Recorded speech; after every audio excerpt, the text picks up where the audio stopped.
Bonjour à tous, je m'appelle Alexis Dahan, ça fait à peu près 2 ans et demi que je travaille chez AWS. Et aujourd'hui, on va parler de Cloud Economics, donc comment on optimise ses budgets dans le cloud. Et puis, j'aurai la participation de Fouad Mac qui va m'aider sur la partie, qui va faire un rétex sur Veolia.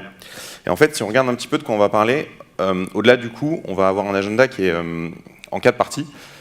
Dans la première partie, on va vraiment parler des économies, donc comment on compare des coûts on-premise, des coûts cloud, et comment on permet de réduire les coûts en passant sur AWS. Mais il y aura d'autres aspects. On parlera ensuite de productivité des équipes, qui est aussi un centre de coûts important, de résilience opérationnelle. On verra quels peuvent être les impacts d'une panne, ou du moins les impacts financiers qui peuvent être liés à de la résilience opérationnelle. Et puis on finira par ma partie préférée, qui est le côté agilité et innovation. Parce qu'en fait, si on regarde les raisons pour lesquelles les clients migrent dans le cloud, au-delà de la sécurité et du coût, qui sont en général les 2 drivers qu'on entend en premier, c'est surtout pour la rapidité d'exécution et la capacité d'augmenter leur time to market. Donc si on parle des économies, la première chose à voir, c'est qu'on va parler de TCO. Donc le TCO, c'est quoi? C'est ce qu'on appelle le Total Cost of Ownership, c'est la chose que j'ai pas traduite parce que je trouvais que c'était moins joli en français. Le coût total de possession, donc du coup d'un système d'information, c'est l'intégralité de ce qu'on va dépenser depuis l'idée qu'on va avoir jusqu'au décommissionnement d'un projet informatique. On va voir que dans le cloud, ça s'aborde complètement différemment que on-prem, et donc si on veut parler et qu'on veut être capable de comparer des choses, il faut parler de l'ensemble et non pas d'items en face d'un autre item. Et pour commencer, la première chose à faire, c'est de regarder ce que c'est que le principe de coût sur AWS. Donc quand vous passez sur AWS, vous n'avez pas d'investissement initial. C'est pour ça que toutes les startups, ou beaucoup de startups démarrent dans le cloud, parce qu'elles n'ont pas un capex hyper important au démarrage. Il faut qu'elles puissent générer un système d'information qui soit résilient et qui soit compétent. Et donc du coup, elles passent dans le cloud parce qu'elles n'ont pas besoin d'investir massivement au début. Et puis, vous payez à la demande, c'est-à-dire que c'est votre système d'information qui va s'adapter à vos besoins, et non plus vos besoins qui vont s'adapter aux contraintes de votre système d'information. Vous pouvez profiter de l'expansion d'AWS, je reviendrai dessus un petit peu, et puis surtout, vous pouvez bénéficier des volumes et payer moins en vous engageant. Donc comment ça se retranscrit pour vous? Ça, c'est... Voilà, je vais y arriver.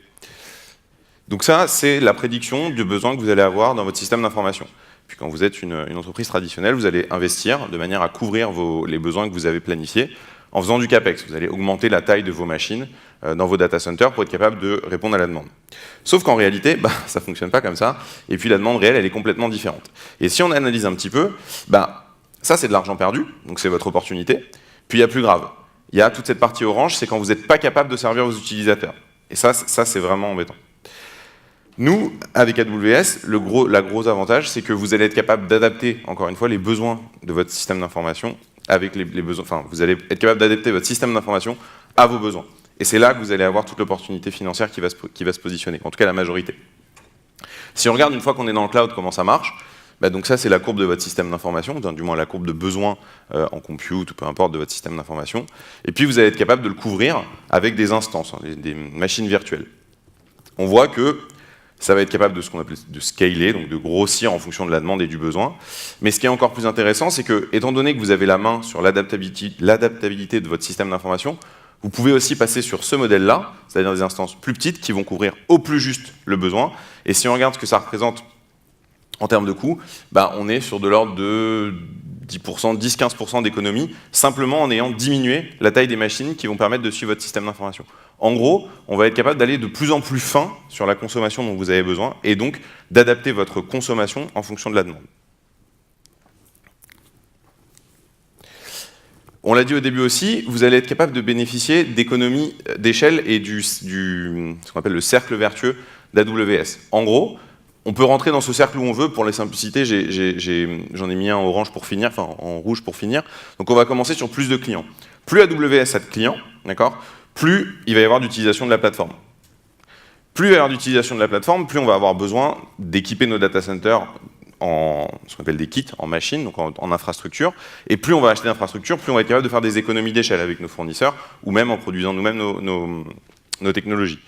Comme on fait des économies d'échelle, on est capable de réduire les coûts. Et comme on réduit les coûts, on les passe dans des réductions pour les clients. Aujourd'hui, là, quand je vous parle, je crois que c'est 72 réductions, et c'est marqué sur ma slide. 72 réductions à ce jour, ça veut dire que, grosso modo, quand vous vous êtes réveillé un matin, si vous utilisez AWS depuis son démarrage, donc depuis 2006, 72 fois, vous vous êtes réveillé un matin et la plateforme coûtait moins cher. Et ça, sans négociation quelconque. Donc ça vous fait aussi économiser de l'argent, parce qu'a priori, la machine qui est dans votre data center, elle ne va pas vous coûter moins cher un jour en vous réveillant comme ça. Quand on regarde un petit peu les chiffres, parce que c'est intéressant de faire, on a fait des études, on a des équipes Cloud Economics chez AWS qui font des études sur ce type de sujet. Quand on regarde sur une moyenne de 125 clients donc qui ont migré sur AWS, on remarque des économies de l'ordre de 26 à 49%. Donc c'est pas négligeable sur l'infrastructure.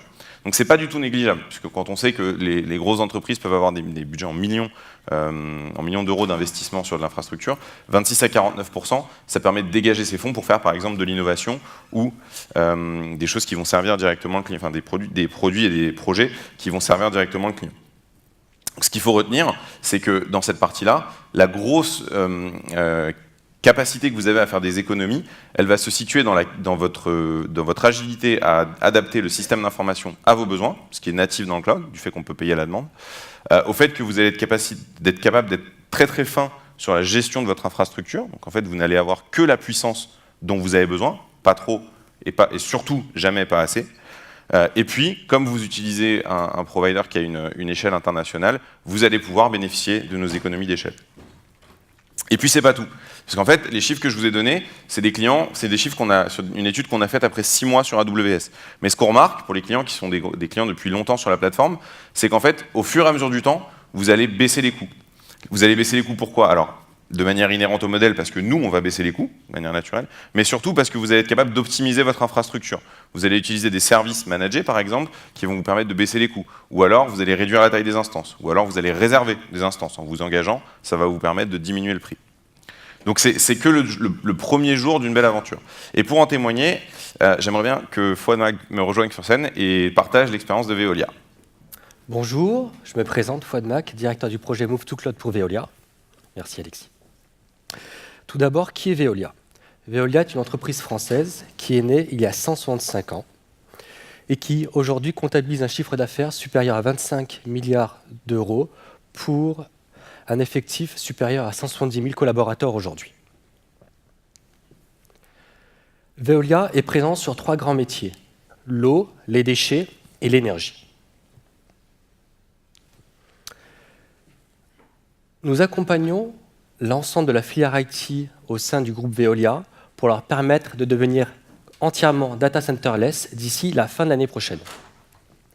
Ce programme de transformation Move to Cloud a pour objectif de nous débarrasser de nos data centers et faire en sorte que nos équipes puissent, à partir de maintenant, se concentrer sur les tâches à plus forte valeur ajoutée. Ce programme a été mis en place pour répondre à plusieurs objectifs. Le premier, améliorer le niveau de sécurité de nos data centers, en les confiant à Amazon, et également le niveau de sécurité de nos applications. L'un des autres objectifs que nous sommes allés chercher dans le cadre de cette migration massive vers le cloud public est de pouvoir offrir un meilleur niveau de disponibilité pour l'ensemble de nos applications et donc pour nos utilisateurs. Mais aussi améliorer la capacité à pouvoir scaler et donc à pouvoir s'adapter aux besoins de nos utilisateurs en fonction de leurs besoins. Aujourd'hui, ce programme Move to Cloud s'appuie sur une stratégie SaaS First pour les applications back-end et support. Les nouvelles applications sont systématiquement développées sur des services PaaS du cloud public, ainsi que les applications legacy qui sont transformées pour être transformées en applications cloud natives. Et enfin, nous appuyons sur les services IaaS d'AWS pour migrer les applications en mode lift and shift afin de pouvoir parachever cette transformation et entièrement fermer nos data centers. L'adoption du cloud public chez Veolia est excellente. Elle avance très vite. À fin 2017, 1500 instances étaient déployées sur le cloud public. À fin 2019, nous nous attendons à multiplier ce chiffre par 3.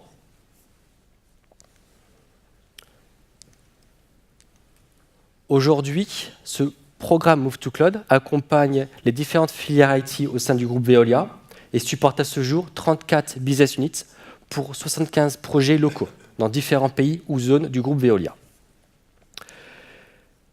Nous avons mis en place une méthodologie qui s'adapte aux besoins locaux de chacune des filiales IT, afin de les aider, de les accompagner dans cette transformation vers le cloud public.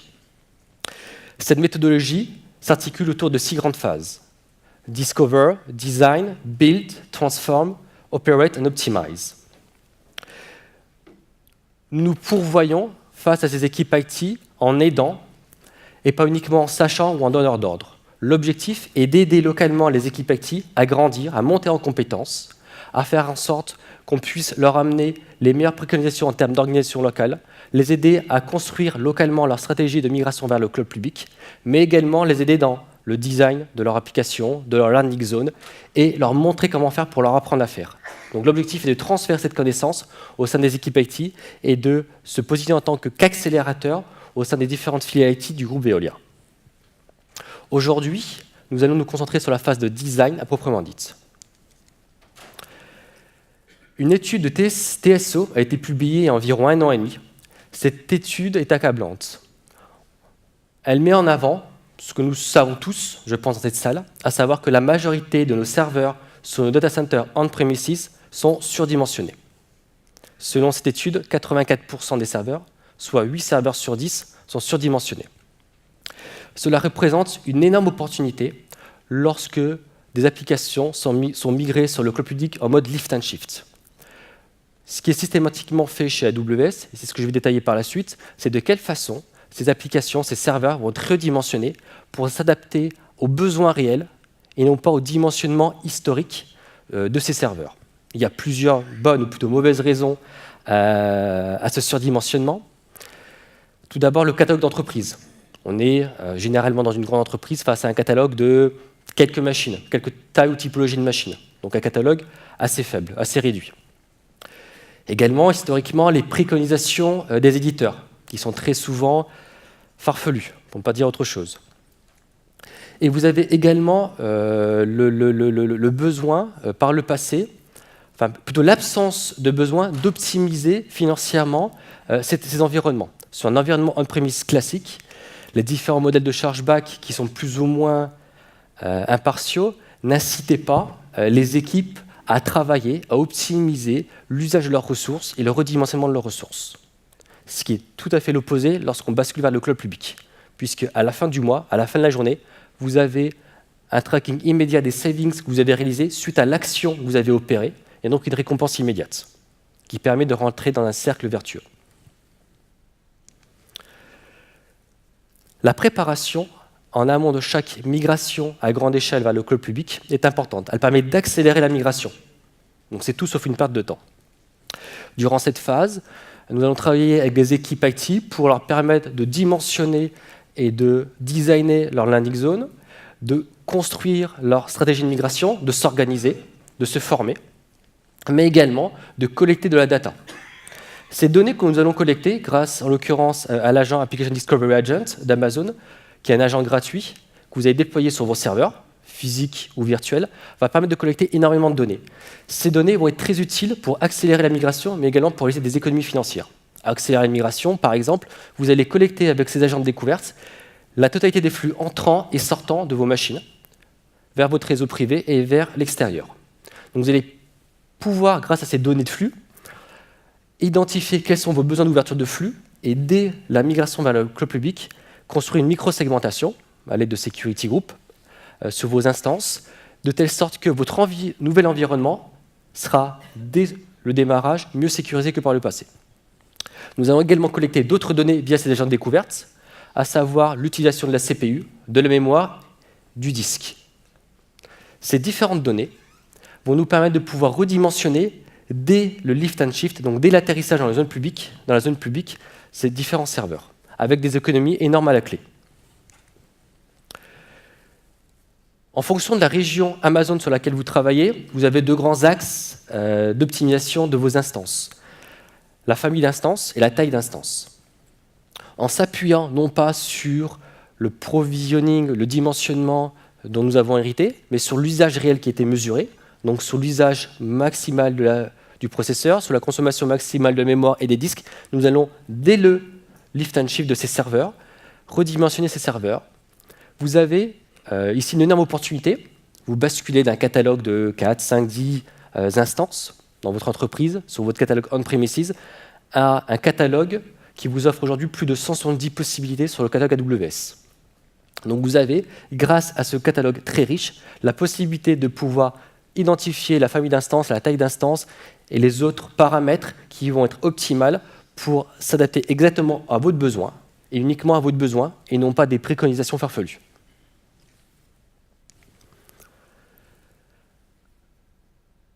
Les leçons principales qu'il faut retenir d'un lift and shift dans le cloud sont tout d'abord que la majorité de vos instances vont pouvoir être redimensionnées, donc vous allez pouvoir diviser par 2 la taille de votre instance.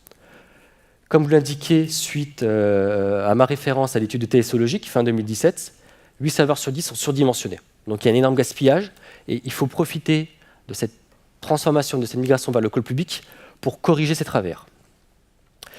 Vous avez derrière moi l'un des business cases que nous avons réalisé avec l'une des filiales IT du groupe Veolia. Donc, hors optimisation, vous avez un business case qui est déjà positif. Et puis vous voyez qu'en appliquant des règles de redimensionnement adaptées à l'usage qui a été mesuré, on arrive à diviser par 3 cette facture AWS. En appliquant des règles conservatrices, ce qui veut dire qu'on a systématiquement laissé la possibilité d'avoir plus de capacité mémoire et CPU que la capacité CPU mémoire qui était mesurée. Donc on s'est capé sur le max de ces différentes métriques et on a rajouté une marge de 20 à 25%. Malgré ces marges, on arrive à des économies substantielles. Ce sont des actions assez simples, mais qui, appliquées à très grande échelle, permettent de générer des économies énormes. Donc, à ce jour, le programme de transformation donc de Veolia vers le cloud public avance très bien, avance très vite. En général, on mesure 15 à 25% de savings à la fin de cette migration vers le cloud public pour les différentes filiales IT du groupe Veolia. Et donc j'espère, dans 2 ans, pouvoir vous retrouver ici afin de partager avec vous la conclusion de ce programme de transformation qui a pour objectif de faire en sorte que Veolia soit entièrement data centerless d'ici 2 ans. Merci à vous. Merci beaucoup. C'est intéressant ce qu'on vient de voir, parce qu'on se rend compte que même en capant, par exemple, par rapport au max qu'on a pu observer sur des machines et en prenant une marge de 25%, les économies sont substantielles. Donc plus de 80% des machines surdimensionnées dans un data center, c'est une opportunité formidable pour vous de faire des vraies économies dans vos systèmes d'information. Et d'ailleurs, on est prêt à vous aider. Hein. Si vous avez des sujets comme ça, on peut engager avec vous pour en parler. Donc on a vu le premier pan qui est la partie économie, donc pure et dure, où est-ce que vous allez pouvoir faire des économies financières en passant sur le cloud. Mais comme je l'ai dit, il y a plusieurs piliers. Le deuxième, dont on va parler là tout de suite, c'est la résilience opérationnelle. Pardon, excusez-moi, c'est la productivité des équipes. Si on rentre un petit peu dans le détail, qu'est-ce que ça veut dire? Quand vous faites une base de données on-prem, bah vous avez toute la partie à gauche, dont vous devez vous occuper. Ça fait beaucoup de travail. Racker des serveurs, les brancher, les mettre en réseau, s'occuper du data center, c'est beaucoup de charges et d'heures quand on sait ce que ça représente. Quand vous passez sur AWS, même si vous faites ça sur de la VM, donc si vous installez une base de données sur une machine virtuelle, automatiquement, vous bénéficiez quand même de pas mal d'automatisation. Notamment, vous n'avez plus besoin de vous occuper de racker les serveurs, de les électrifier, de les refroidir, etc. C'est notre job. Mais on s'occupe aussi, par exemple, de l'installation de l'OS. On peut démarrer une machine virtuelle, aujourd'hui, sur AWS, en quelques secondes. Moins d'1 minute, c'est sûr. Et parfois des très grosses machines. Si vous passez sur du service managé, donc RDS, chez nous par exemple, Relational Database Services, qui est un service somme toute assez simple pour l'utilisateur, c'est une base de données managée. Vous pouvez retrouver en Postgre, en SQL ou si vous passez sur du Aurora, des techno AWS. Vous avez un grand choix et du coup, vous n'avez plus besoin de ne vous occuper que de l'optimisation applicative. C'est-à-dire qu'en fait, on va s'occuper de toute la partie qui n'est pas différenciante pour votre business et on va vous laisser à la main ce qui va faire la différence par rapport à vos concurrents ou pour vos clients. Par exemple, l'accélération des requêtes, etc. Si on prend un petit peu des exemples concrets de qu'est-ce que vous allez gagner en termes d'items pour vos équipes, la première chose, c'est la planification. On en parlait au tout début. Vous n'avez plus besoin de planifier vos achats de machines, comment vous allez les mettre en place. Alors, je ne vais pas tous les parcourir, parce que j'ai plus que 25 minutes. Mais globalement, vous allez pouvoir substantiellement diminuer des centres d'action, des centres de charge, qui vont vous permettre de faire autre chose et que vous allez pouvoir dégager, encore une fois, par exemple, pour faire de l'innovation ou des nouvelles features pour vos produits. Donc la planification, quand vous passez sur AWS, ça n'existe plus. Nous, on vous assure que vous aurez toujours de la place dans le data center, enfin, vous aurez toujours des machines plutôt, et du coup, vous n'avez plus qu'à vous adapter à votre besoin. Si on prend un autre, par exemple, c'est de s'occuper de faire réparer les machines défaillantes. Tout casse. Everything fails all the time. Donc tout finit par casser, surtout l'électronique. On a tous eu quelque chose, soit dans notre poche, soit à la maison, qui a fini par casser. Ça marche pareil dans un data center. Tout finit par casser. Vous n'avez pas besoin de vous occuper de ça. Nous, on le remplace. Donc vous voyez, c'est deux items qui vous permettent de faire des économies, ou en tout cas, du moins, de ne pas avoir à les faire, et c'est à notre charge. Alors, je ne vais pas rentrer trop dans le détail de cette slide, parce qu'elle est un peu complexe.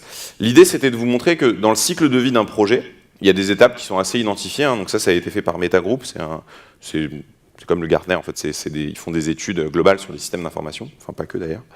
Quand on découpe les différentes activités qu'on retrouve dans un projet, sur chacune des étapes, vous allez être capable de gagner du temps avec AWS. Si on prend par exemple, je sais pas, le build, donc la troisième ligne, il y a pas mal de choses qui sont déjà présentes dans la plateforme que vous n'avez pas besoin de refaire vous-même. Si je prends un exemple assez simple, on prend Amazon Cognito, qui est donc un service d'identification et de fédération d'identité. C'est quelque chose qui est assez compliqué à faire soi-même. Sur la plateforme, il existe, vous le démarrez, c'est quelques connexions, et puis après, c'est fait. Et ça, on l'a à l'échelle, sur pas mal de choses. Donc vous pouvez vraiment, vraiment accélérer ces étapes-là.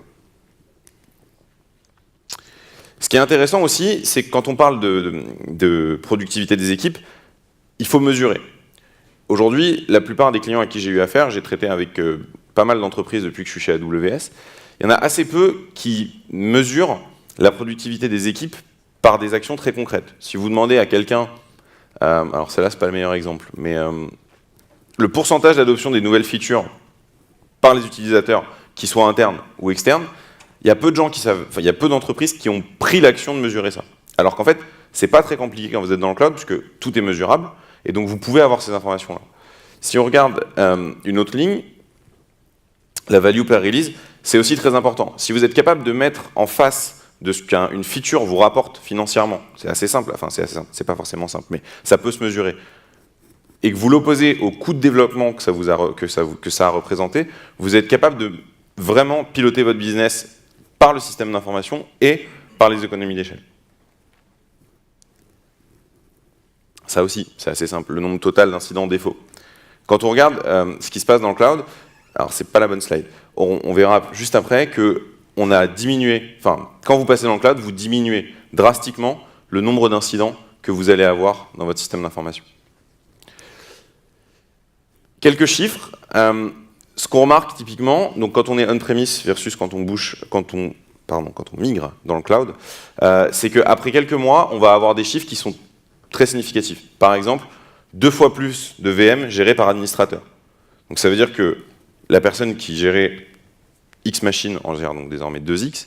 Si vous le prenez dans l'autre sens, si vous aviez 2 personnes pour gérer un parc de 100 machines, ça veut dire que vous avez une personne en plus qui vous permet de faire autre chose. Parce que vous allez pouvoir réinvestir son temps pour faire, encore une fois, des projets qui vont avoir un intérêt pour le business.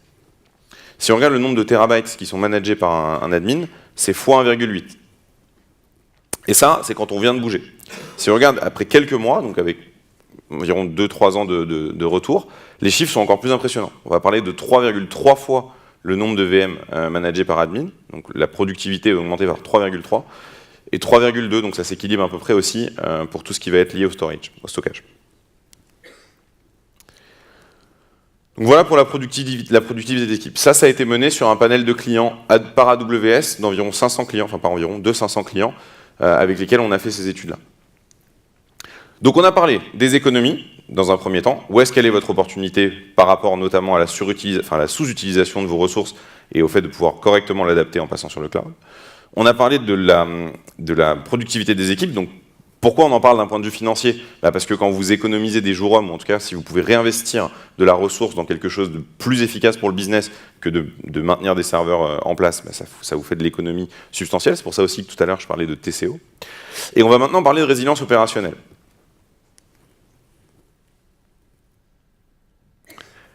C'est chiant hein, quand on voit ça sur un site internet. Ça nous est tous arrivé de nous connecter à quelque chose, je sais pas, pour acheter des places de concert ou pour aller consulter son solde bancaire ou peu importe, et puis de tomber sur ça. En fait, c'est chiant pour l'utilisateur, c'est vraiment pas agréable, mais ça génère pas mal de choses pour l'entreprise. La première, c'est une perte de chiffre d'affaires. On donnera les chiffres juste après, mais quand vous êtes un e-commerçant, par exemple, je sais pas, disons Amazon, quand votre site n'est pas disponible, c'est directement une panne sur le chiffre d'affaires. Les clients ne peuvent pas acheter, ne peuvent pas dépenser d'argent, donc vous ne pouvez pas encaisser, vous ne pouvez pas faire d'argent. Le deuxième, c'est la réputation. Si vous avez ça qui arrive une fois, c'est pardonnable, mais dans le monde dans lequel on est aujourd'hui, avec tous les digital natives et puis les gens qui sont habitués à interagir et à voir tout instantanément, quand quelque chose ne marche pas, plusieurs fois d'affilée, on se détourne. On se détourne de la marque, on se détourne du produit, et les impacts, le branding, toutes les divisions marketing pour en témoigner, c'est quelque chose qui met énormément de temps à se construire et qui se perd très très rapidement. La confiance se gagne par goutte et se perd par litre. C'est exactement comme ça que ça fonctionne. Et puis il y a ça aussi, si c'était grave. Imaginons que vous pilotiez le système d'information d'un Airbus et que pendant que les avions sont en vol, il y a une panne informatique. Ça peut être très très embêtant. Ou si vous êtes un hôpital, ou si vous gérez la santé des gens, ou en tout cas un impact direct avec la santé des gens, vous ne pouvez pas vous permettre d'avoir une panne. Il y a autre chose que j'aime bien, qui existe que chez nous, c'est ce qui s'appelle l'effet capital. Vous avez peut-être déjà entendu parler de ça, c'est la start-up qui passe dans Capital, donc c'est son moment de gloire, elle va pouvoir exploser, elle passe sur M6 à une grandeur d'audience, et puis en fait elle n'a pas prévu le coup. Il y a une charge plus importante que la capacité maximale qu'elle avait prévu d'encaisser parce qu'elle était on-prem, et puis ben ça tombe. Et puis ça arrive souvent. D'ailleurs, il y a un hashtag effet capital. Si vous voulez les regarder, il y en a qui sont même très drôles. J'ai dû noircir tous les noms et toutes les entreprises, mais il y en a qui sont assez marrants. Si on parle un petit peu de chiffres, la résilience opérationnelle, ça se chiffre pour le coup. Et là, les chiffres parlent d'eux-mêmes. Quand on regarde, le coût d'une panne chez les 1000 plus grosses entreprises du monde, ça peut aller de quelques dollars jusqu'à des milliards. C'est gros, ça se chiffre vraiment très très très fort. Si vous êtes Sony PlayStation et que, quand Sony PlayStation a eu la fuite de ses données sur le PlayStation Network, ça a été une énorme perte pour eux. Ça représente beaucoup d'argent. Le coût par heure de perte, donc ça c'est IDC, aussi un organisme un peu comme Gartner, ça peut aller de 500 000 $ à 1 million. C'est palpable. C'est palpable. Si vous pouviez éviter de perdre ça ou le mettre pas l'avoir en manque à gagner, ce serait quand même très plaisant. Vous aurez toutes les slides, donc je ne vais pas rentrer dans chacun des chiffres, mais c'est juste pour vous montrer qu'il y a une réalité derrière la panne informatique. Alors, si c'est une application qui n'est pas très utilisée à l'intérieur de l'entreprise, qui tombe, qui n'est pas critique, bon, ça peut s'arranger. C'est jamais plaisant d'avoir des utilisateurs qui se plaignent, mais bon, ça peut arriver. Si vous êtes customer facing, la base de la base, c'est d'avoir quelque chose qui tient. On parle souvent, quand on fait des présentations avec nos clients, de Netflix, qui a été un très gros utilisateur d'AWS et qui a beaucoup drivé notre plateforme, parce qu'ils sont arrivés très très tôt all-in sur AWS. Netflix, ça tombe jamais. C'est toujours, ça fait 2 ou 3 ans que j'utilise Netflix, j'ai jamais eu de problème pour regarder une série. Et c'est important. Et si vous regardez, ils ont même tellement poussé le truc que si demain, ils perdent toutes les fonctionnalités, par exemple, d'identification au site internet, donc c'est une question de culture, mais ils préfèrent donner accès à toute la planète au catalogue pour que les gens puissent regarder des séries, plutôt que de bloquer tout le monde parce que leur système de reconnaissance d'identification est cassé. Et c'est bien, parce que si moi demain le système d'identification est cassé, je me connecte sur Netflix et je ne peux pas regarder ma série parce qu'ils ont un problème, ça m'embête directement. Et c'est de l'argent pour les compétiteurs. Si on regarde un petit peu encore les chiffres, donc dans la même étude qu'on a fait avec nos clients, c'est pas anodin. Quand on passe sur AWS, ne serait-ce qu'en mettant un petit peu d'autoscaling et en se débrouillant, en automatisant un petit peu le code, on peut arriver à 43,4% de réduction des incidents. C'est beaucoup. Si on le compare aux chiffres qu'on a donnés tout à l'heure, c'est pas négligeable. Et puis, il y a pas mal de choses. Vous avez une haute disponibilité de l'infrastructure.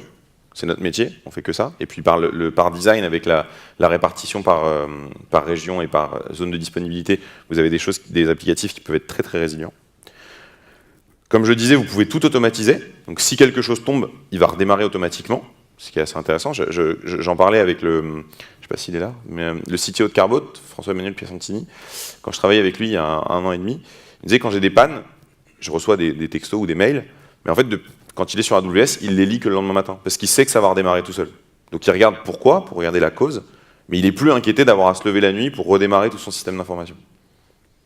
Puis vous avez l'anti-DDoS, donc ça c'est aussi intéressant, dans un monde aujourd'hui où les attaques informatiques sont de plus en plus fréquentes, on est probablement la plateforme la plus attaquée au monde, forcément, par design, enfin du moins. Bref, j'arrive pas à trouver mes mots. On est probablement la plateforme la plus attaquée au monde, donc on aide nos clients à se défendre contre les attaques. Du coup, il me reste une dernière partie, dont on va pouvoir parler un peu plus longuement, parce que j'ai été plus vite que prévu. C'est la partie agilité et innovation. Comme je vous le disais en tout début de présentation, quand j'ai commencé à travailler sur AWS, les clients, les discussions qu'on avait avec eux, c'était surtout la sécurité. Oui, on en a peur, le cloud, est-ce que c'est sécurisé, etc. Ce qui est marrant, c'est que quand vous regardez aujourd'hui les sondages et puis surtout les études, la plupart des entreprises migrent sur le cloud pour des raisons de sécurité, parce que c'est plus sécurisé que dans leur propre data center. Mais il n'y a pas très longtemps, Andy Jassy, le CEO d'AWS, était aux États-Unis dans une chaîne de télé, dans une émission de télé, je ne sais plus le nom. Et puis il disait, en fait, quand on parle à nos clients, on essaye beaucoup d'avoir du feedback. C'est comme ça qu'on fonctionne, c'est comme ça qu'on développe nos produits, c'est comme ça qu'on reste proche de nos clients et qu'on leur amène des services qui leur servent. Ce qu'ils nous disent, c'est que oui, ils gagnent en sécurité, oui, ils gagnent en coût, mais ce qui est intéressant pour eux surtout, c'est l'agilité et la capacité qu'ils ont, en passant sur AWS, à augmenter leur time to market et leur capacité d'innovation. Moi j'aime bien citer Joi Ito. Donc Joi Ito, c'est le patron du Media Lab au MIT, celui qui gère tous les projets médias. Je ne sais pas s'il y est encore, il y était encore l'année dernière. Joi Ito, il dit, si vous voulez augmenter l'innovation, diminuez le coût de l'échec. Alors, pour nous, Français, c'est très compliqué ça, parce que quand on fait une école d'ingénieur, on nous apprend à faire des plans sur 25 ans et tout prévoir pour que rien ne casse, rien n'aille mal, et que même si le pire des trucs peut se passer, on l'a prévu et ça va marcher. Puis au final, ça marche pas, parce qu'on ne peut jamais prévoir l'imprévu, c'est normal. Et donc du coup, on n'est pas câblé pour apprendre à échouer. C'est pas forcément bien vu d'échouer. Mais c'est pas bien vu d'échouer aussi parce qu'on n'a pas forcément la capacité d'échouer rapidement et ça peut coûter cher. Et ça se tient. Si vous allez faire du big data on-prem, j'ai une super idée, je veux faire du big data, j'ai besoin de cruncher des terras et des terras de lignes, des terras et des terras de données pour aboutir à un résultat. L'essence même du projet big data, a priori, c'est qu'on ne sait pas ce qu'on va trouver, puisqu'on y va pour essayer de trouver de l'insight dans les data, de l'information dans les données. Donc on ne sait pas ce qu'on va trouver. Donc du coup, il y a une notion intrinsèque d'échec. Et si vous voulez faire du big data on-prem, monter un cluster Hadoop, le manager, le redonder, acheter les machines, ça peut très vite se chiffrer en dizaines de milliers d'euros. Quand vous passez sur AWS, le même projet, donc on fait un workshop de temps en temps dans nos locaux, où on aide les clients à monter en compétence sur le big data. On fait un workshop où en fait on analyse les tweets de la présidentielle américaine. On prend tous les tweets c'était l'ancienne présidentielle, donc Trump, la dernière. On analyse tout ça. Quand vous regardez le coût d'infrastructure pour analyser tous les tweets, donc ça prend 3 heures. Ça va assez vite. Le workshop, on part de rien, puis à la fin de 3 heures, on a des résultats visuels. Mais surtout, en infrastructure, on parle de quelques dizaines, maximum 100 $. Donc 80 €. Donc forcément, là, on peut augmenter l'innovation. On peut augmenter l'innovation, ça coûte moins cher. Et du coup, se tromper, c'est pas très grave.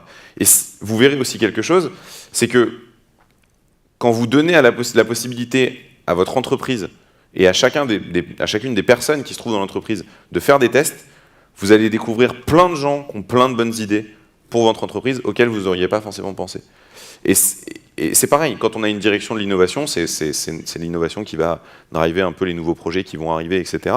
Mais on laisse pas mal de gens qui peuvent avoir des très bonnes idées dans des directions autres que celles de l'innovation, ne pas pouvoir s'exprimer. En faisant ça, vous laissez la main à l'ensemble de vos personnes dans l'informatique, de vos ressources, de vos compétences, qui eux vont pouvoir faire des choses. Et je peux vous donner un exemple très concret. Alors Rodolphe Salio, qui travaille à l'époque chez Bonduel, qui n'y travaille plus aujourd'hui, qui était CTO, quand on avait commencé à travailler ensemble, il a fait ouvrir à chacune des personnes de la DSI un compte AWS, en lui laissant 50 $ pour innover, pour faire ce qu'il veut en fait, dans le mois. Et il lui a alloué un peu de temps. Ça a donné des résultats très concrets, ils ont même été jusqu'à créer une sorte de hackathon de bonnes idées pour Monduel, et il y a un projet qui est rentré en prod il n'y a pas très très longtemps, sur lequel on avait travaillé. Donc l'innovation, elle peut venir de n'importe où. Et c'est hyper important de pouvoir diminuer le coût de l'échec pour l'augmenter et la libérer dans l'entreprise. Le deuxième point, ça, c'est la courbe de features qui ont été sorties par AWS en fonction des années. Donc, je n'ai pas donné 2018, je me rappelle, j'ai le chiffre avec moi, c'est 1800 et des poussières. Je vais me faire crier si je ne donne pas le bon chiffre. Que je n'ai pas, très bien. Donc, on est un peu plus de 1800 en 2018. Qu'est-ce que ça veut dire? Prenons un exemple très concret. Demain, vous êtes une entreprise qui fait du média, par exemple, je sais pas, une télé. Vous avez plein de vidéos, forcément, vous êtes une télé, vous avez 30, 40, 50 ans d'assets vidéo derrière vous, mais vous ne savez pas forcément ce qu'il y a dedans. Si vous vous amusez vous-même à redévelopper un service de reconnaissance d'image, qui va vous dire ce qu'il y a dans une image, ça va vous coûter du temps, ça va vous coûter des ressources, ça va vous coûter des compétences que vous n'avez pas forcément, et rien ne vous garantit que ça marchera, parce que c'est de l'innovation. Par défaut, on ne sait pas. Sur AWS, il y a 2 ans, on a sorti un service qui s'appelle Recognition, qui est un service comme toute la plateforme qui se contrôle par API. Vous lui envoyez une image, et il vous renvoie ce qu'il y a dans l'image. Donc si je prenais une photo, là, il me dirait qu'il y a des hommes, des femmes, des chaises, qu'a priori c'est un amphi. Il peut même aller plus loin, parce qu'il peut vous dire l'âge des personnes sur la photo. C'est une fourchette, on essaie de vexer personne, mais ça marche plutôt bien. Il peut vous dire si la personne est heureuse, si elle est triste. Et donc, ça, c'est de l'innovation très concrète. Parce que tout le monde peut utiliser ce service du jour au lendemain. Il pop sur la plateforme, vous pouvez l'intégrer à vos applications. Et donc, si on reprend l'exemple de la télé, vous pouvez indexer l'intégralité de votre patrimoine audiovisuel et en tirer des informations hyper pertinentes. Projet, ça pourrait être par exemple à la mort d'une célébrité comme je sais pas, Johnny Hallyday, réagir à un tweet RIP Johnny Hallyday en envoyant des images d'archives d'interviews de Johnny Hallyday, par exemple. On pourrait imaginer tout automatiser, ça se fait assez vite avec la plateforme. Et des exemples comme ça, je pourrais vous en donner quelques-uns. Notamment autour de tout ce qui est assez récent comme l'IoT, le machine learning. Vous avez les voitures là, qui tournent un peu partout dans le bâtiment. Ça, on l'a fait pourquoi? Pour permettre à tout le monde de mettre un pied dans le machine learning, pour démystifier un peu tout ça. Parce qu'il faut que l'innovation elle soit accessible au plus grand nombre. Et puis ce qu'on n'a pas sur la plateforme, on va l'avoir au travers de la marketplace. On a beaucoup de partenaires. Donc la marketplace, c'est quoi? Imaginez un portail, un peu comme Amazon.com, où vous allez pouvoir acheter du software. On va retrouver les plus grands partenaires d'AWS qui vont être disponibles au travers de la marketplace. Et donc, vous allez pouvoir, en quelques clics, démarrer des softs entiers. Pas besoin d'avoir à faire une intégration super complexe. Vous allez pouvoir tester très rapidement. Vous allez pouvoir bénéficier parfois des mêmes conditions que si vous avez déjà un contrat avec votre fournisseur actuel, mais surtout, vous allez pouvoir sourcer beaucoup plus rapidement. On voit beaucoup de clients qui utilisent la marketplace pour faire des POC. Je vous donne un exemple très concret. Vous voulez faire un projet de data visualisation, donc de BI, ce qu'on appelle Business Intelligence. Vous avez pas mal d'acteurs sur le marché. Je sais pas, moi, on a... j'oublie les noms à chaque fois, mais il y a... J'oublie les noms, peu importe. Je ne vais pas les citer, parce que si j'en cite qu'un, c'est pas faire. Vous allez avoir plusieurs outils, on va appeler A, B, C, pour faire de la data vis. En général, quand vous êtes une entreprise, vous ne sélectionnez pas comme ça au hasard. Vous allez faire une étude, vous allez regarder les features, regarder les prix, puis éventuellement vous allez en poker 1, 2 ou 3, le mettre dans les mains des utilisateurs pour voir lequel ils préfèrent. Et tout ça, ça peut être un processus de sélection qui est assez long, qui coûte de l'argent, et qui n'est pas évident à mettre en œuvre. Si vous passez avec des technologies comme la marketplace, il y a quelque chose d'assez simple. Vous démarrez 3 instances, une avec l'applicatif A, une avec l'applicatif B, une avec l'applicatif C, et vous les mettez dans les mains de vos utilisateurs. Pendant, je sais pas, 2 semaines par exemple, 3 semaines, 1 mois. Puis vous faites le test. Alors, vous pouvez catégoriser ou les faire séquentiellement, peu importe. Et vous avez un retour des équipes qui vous dit, bah oui, c'est cet outil-là qu'il me faut. Et c'est facile, parce que vous avez le retour de vos utilisateurs, donc c'est très palpable. Démarrer un outil de data visualisation sur AWS, il y en a qui sont disponibles sur la marketplace en quelques clics, donc ça va très vite. Et au moins, vous avez la capacité de faire une sélection qui est basée sur du feedback utilisateur. Ça, c'est très important. C'est ce qui nous permet aujourd'hui d'avoir une plateforme qui est très hétérogène, avec énormément de produits, plus de 160 à ce jour, à travers plusieurs gammes, plusieurs typologies de services. Donc on va avoir de l'infrastructure, c'est ce qu'il y a en bleu, le côté donc EC2, les machines virtuelles, le réseau, le stockage. Mais tout ce qu'il y a au-dessus, ça vous permet en fait d'accélérer, d'aller beaucoup plus vite. Vous voulez construire, comme il y a sur scène aujourd'hui un client qui va parler, encore une fois, je m'occupe beaucoup des médias chez AWS, donc je prends beaucoup d'exemples avec les télés. Mais si vous prenez par exemple le client qui sera sur scène tout à l'heure, il a automatisé du machine learning, donc de la reconnaissance d'images et de métadata dans les médias. C'est né sur AWS et ça utilise beaucoup de service managers.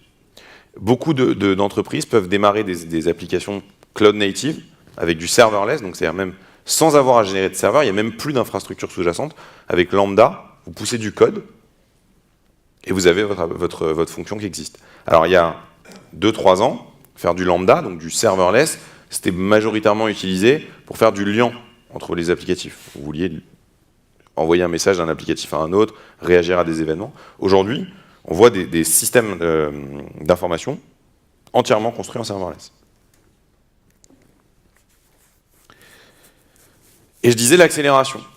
Ça, c'est hyper important. Mais la capacité que vous avez à aller plus vite en production, à mettre vos applicatifs, votre business, ce qui vous rapporte de l'argent, directement dans les mains de vos utilisateurs.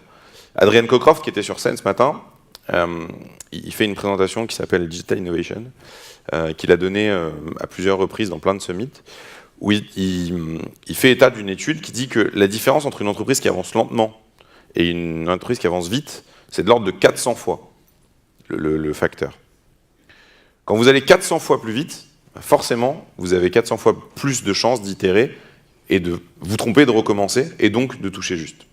Quand vous passez sur AWS, globalement, vous augmentez votre time to market de 20%, 18,8 pour être précis. Donc j'en ai parlé, c'est des témoignages que vous pouvez trouver sur notre site internet de 20 minutes et de Monduel. Il y en a plein d'autres sur l'innovation. Je vous encourage à aller sur les histoires de nos clients. On aime beaucoup, comme aujourd'hui Fouad m'a fait l'honneur de venir présenter avec moi, on aime beaucoup quand les clients parlent de ce qu'ils ont fait sur AWS, c'est nos meilleurs ambassadeurs. Et donc sur le site internet, vous avez beaucoup de références qui vous permettent de vous montrer ça. Donc si on retient bien ce que j'ai essayé de vous expliquer aujourd'hui, la première, c'est qu'il y a des gains à plusieurs niveaux. Vraiment, le côté financier, les gains économiques que vous allez faire dans le cloud, ils se font à plusieurs niveaux. Donc quand vous faites un business case pour justifier à votre hiérarchie ou à votre direction, ou si vous êtes une direction, que vous devez rendre des comptes sur pourquoi c'est intéressant d'aller sur AWS, prenez en compte ces 4 piliers. Donc il y a bien le pilier économique, Fouad nous l'a montré, ça peut être substantiel, ça peut être très important. Vous allez pouvoir baisser votre facture informatique. Premier pilier. Mais il y a aussi tout ce qu'il y a à côté. Comment vous allez pouvoir augmenter la productivité de vos équipes? Qu'est-ce que vous allez pouvoir donner à faire à vos équipes qui va être plus différenciant pour votre business que de gérer de l'infrastructure? Il y a la résilience opérationnelle. Oubliez les pannes. Stop au mauvais branding. Arrêtez arrêtez. Je ne dis pas ça pour vous, mais les utilisateurs sont hyper importants, ils sont super volatiles aujourd'hui. Il y a beaucoup moins de fidélité qu'avant aux marques. Ne pas avoir quelque chose de résilient, ne pas être capable de fournir un service qui est juste marche, c'est pas normal en 2019. Et enfin, l'agilité et l'innovation. Utilisez, testez. Prenez des services un peu innovants et essayez de les mettre en œuvre. Voyez ce qui sort. Testez vos idées. Ça ne demande pas grand-chose. Si vous n'êtes pas développeur, vous pouvez vous appuyer sur vos développeurs. Mais si vous êtes développeur, testez des choses. Mettez-les en prod rapidement, voyez ce que ça donne. Et vous verrez que les résultats, si vous êtes capable d'itérer rapidement, ils seront forcément probants. Je vous remercie. C'est la première fois que cette présentation est donnée sous cette forme. Avant, on avait une autre forme, donc votre feedback il est hyper précieux. Si vous pouvez prendre le temps de noter sur l'application, ce serait super valuable. Et puis, si vous avez des questions, je reste un petit peu dans le coin. Merci beaucoup.